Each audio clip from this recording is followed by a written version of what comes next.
E tusa mea tonu na tutupu o tuse tuse maamona, o stasi mon mau ya Yesu Keriso.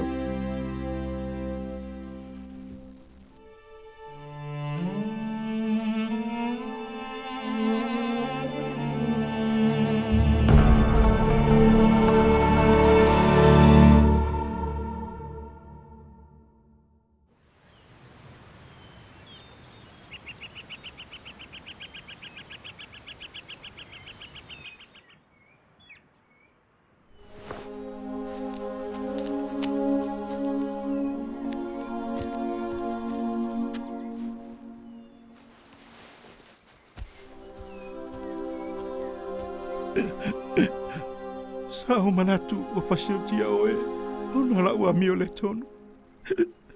Faamalolo mai au.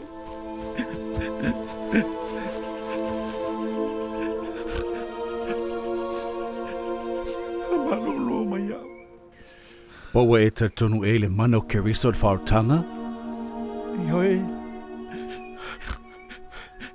Wata tonu upo umana e awa mai. A whaiwa te tonu tongiola Keriso.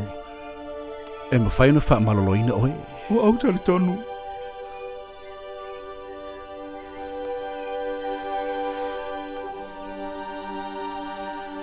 Leali i elo mafaufau. Ia e alofa atuatuvale mai lenei a le'i ma Faamaloloina o ia e tusa mlona faataotolia o ia Keriso.